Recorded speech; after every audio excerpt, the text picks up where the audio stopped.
In this unit, we will focus on the remaining two senses, the smell and the taste. Just like before, we will talk about the anatomy and different processes. Olfaction is the response to substances or what we call odorant molecules that are floating into the nasal cavity. It is the least understood senses, but we know that odor information is relayed to the limbic system. So this suggests that smell has a strong relationship with areas that is involved in emotion and social behaviors. Odorants or chemicals will bind with olfactory receptors, that is at the olfactory epithelium. There we have a lock-key system and different odorants will bind with different receptors. So this is also like the process of touch. And receptive neurons will send their axons to the olfactory bulb, and then the bulb will send outputs to the limbic system, which is important in controlling for our basic drives, emotions, and memories. And our memories will underlie our experience of the smell.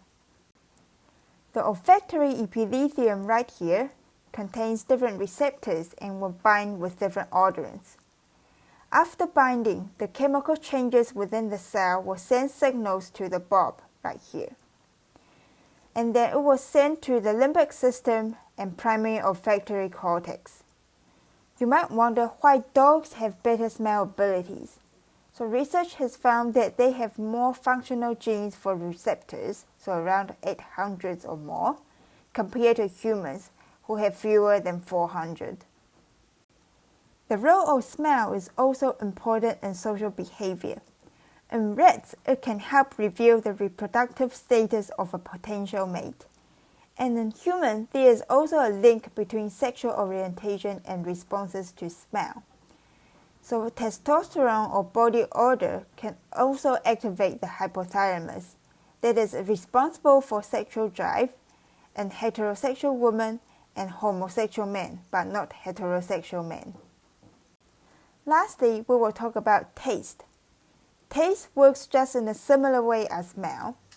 There are different taste receptor cells in the taste buds. So taste buds are not the bumps on your tongue, it's called papillae, but taste buds are located inside the bumps. So the receptors will respond to different tastings. Imbibing taste buds and receptors will create 5 different tastes: sweet, sour, bitter, salty, and umami. In class, I asked students to pinch their nose closed and then insert a piece of candy into their mouth. I have them begin to chew the candy with their nose plugged and then explain that they are experiencing the sense of taste alone. And then I have them release their nose and explain that they are now getting the additional sense of smell. So they are creating the experience of flavor. We all know that tastes are strongly tied to memories. Let me share a personal story with you. In 2012, my family moved from New Zealand to India. I was eating mint chocolates one morning and then became suddenly ill in the afternoon. I was vomiting with diarrhea. And not until 2023, more than 10 years later, I was still not able to bring myself to eat any mint chocolate related foods. I know that the vomiting and diarrhea has nothing to do with eating mint chocolate, but because I had it before I felt ill, my brain seems to associate mint chocolate with diarrhea. From an evolutionary perspective, avoiding eating mint chocolate seems to be quite essential for my survival purposes. If you also have similar experiences, you might want to alter this aversion. Are there any ways to reverse this? So past research that altering the form or presentation of the food may help.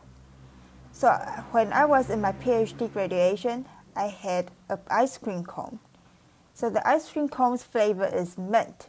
So changing the presentation from a solid block of chocolate to ice cream is a way to reverse this.